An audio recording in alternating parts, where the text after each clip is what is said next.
আচ্ছা, প্রায় কি মনে হয় যে সময়টা যেন চোখের পলকে উড়ে যাচ্ছে? দিন শেষে যখন হিসেব করতে বসেন তখন দেখেন আরে কিছুই তো করা হলো না। যদি আপনার সাথেও এমনটা হয়ে থাকে তাহলে আজকের এই আলোচনাটা একদম আপনার জন্য। আমরা প্রোডাক্টিভিটির এমন 4টি গোপন রহস্য নিয়ে কথা বলবো যা সময়কে আপনার নিয়ন্ত্রণে এনে দেবে। ব্যাপারটা একটু অদ্ভুত তাই না?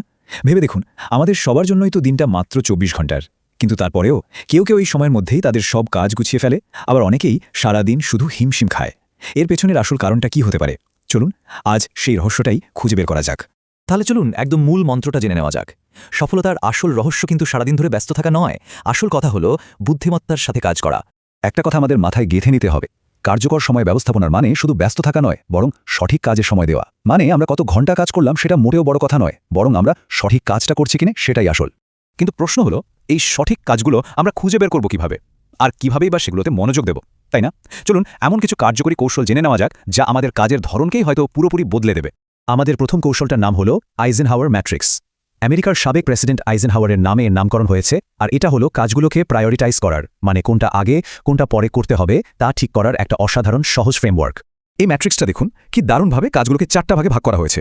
প্রথমত, যা জরুরি আবার গুরুত্বপূর্ণ, যেমন ধরুন ক্লায়েন্টের একটা ডেডলাইন, এগুলো এখনই করে ফেলতে হবে, কোনো কথা নেই।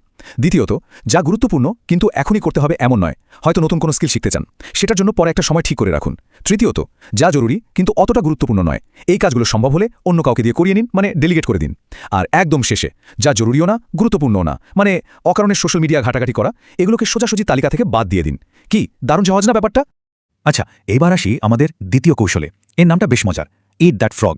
এর মূল কথাটা হলো দিনের সবচেয়ে কঠিন বা সবচেয়ে গুরুত্বপূর্ণ কাজটা সবার আগে শেষ করে ফেলা। একবার ভেবে দেখুন তো, দিনের সবচেয়ে বড় চ্যালেঞ্জটা যদি সকালেই জয় করে ফেলতে পারেন, তাহলে বাকি দিনটা কতটা ফুরফুরে আর আত্মবিশ্বাসী মনে হবে। আমাদের তালিকার 3 নম্বর কৌশলটি হলো টাইম ব্লকিং। এটা দিনের জন্য একটা একদম সুস্পষ্ট পরিকল্পনা তৈরি করার একটা অসাধারণ পদ্ধতি। এখানে যেমনটা দেখতে পাচ্ছেন, টাইম ব্লকিং মানে হলো দিনের প্রতিটি সময়ের জন্য একটা নির্দিষ্ট কাজ বরাদ্দ করে রাখা। যেমন সকাল 10টা থেকে 11টা শুধু ইমেলের উত্তর দেওয়া হবে, তারপরের 1 ঘন্টা শুধুই প্রজেক্ট রিপোর্টের জন্য। যখন ক্যালেন্ডারে প্রতিটি কাজের জন্য এভাবে সময় ব্লক করা থাকে, তখন মনোযোগ ধরে রাখা অনেক বেশি সহজ হয়ে যায়, আর অন্য কিছুতে মন চলে যাওয়ার সুযোগও কমে আসে। এবং আমাদের চতুর্থ আর শেষ কৌশলটি হলো না বলার ক্ষমতা। সত্যি বলতে এটা আয়ত্ত করা প্রায়ই সবচেয়ে কঠিন, কিন্তু নিজের মনোযোগ আর শক্তি বাঁচানোর জন্য এটা অপরিহার্য। দেখুন, যখন আমরা অপ্রয়োজনীয় অনুরোধে বিনয়ের সাথে না বলতে শিখি, তখন আমরা আসলে আমাদের সবচেয়ে গুরুত্বপূর্ণ কাজ এবং ব্যক্তিগত সময়কে সম্মান জানাই। এতে শুধু যে আমাদের মনোযোগ বাড়ে তাই নয়, বরং অতিরিক্ত কাজের চাপ থেকে যে মানসিক অবসাদ বা বার্নআউট হয় তার ঝুঁকিও অনেক কমে যায়। তাহলে চলুন যা কিছু আমরা আলোচনা করলাম তা একবারে সংক্ষেপে দেখে নিই। এটাকে আমরা বলতে পারি আমাদের প্রোডাক্টিভিটি ফর্মুলা। তাহলে আমাদের প্রোডাক্টিভিটির ফর্মুলাটা ঠিক কী দাঁড়ালো? একদম সোজা 4টে ধাপ। 1 নম্বর, ম্যাট্রিক্স ব্যবহার করে আপনার কাজগুলোকে গুরুত্ব অনুযায়ী সাজিয়ে ফেলুন। 2, দিনের শুরুতেই সবচেয়ে কঠিন কাজটা, মানে ওই ফ্রগটা খেয়ে নিন। 3 নম্বর, টাইম ব্লকিং, মানে আপনার ক্যালেন্ডারে প্রতিটা ঘন্টার জন্য একটা কাজ ঠিক করে রাখুন। আর সবশেষে 4 নম্বর, নিজের ফোকাস আর এনার্জি বাঁচানোর জন্য অপ্রয়োজনীয় জিনিসকে না বলতে শিখুন। এই তো। তাহলে এবার একটু ভাবার পালা। এই যে 4টি কৌশলের কথা বললাম, এর মধ্যে কোনটি আপনার কাছে সবচেয়ে কাজের মনে হচ্ছে? কোনটি দিয়ে আপনি প্রথম শুরু করতে চান? এই আলোচনাটা যদি আপনার সময়কে একটু হলেও ভালোভাবে কাজে লাগাতে সাহায্য করে, তাহলে অবশ্যই একটা লাইক দিয়ে আমাদের উৎসাহিত করুন।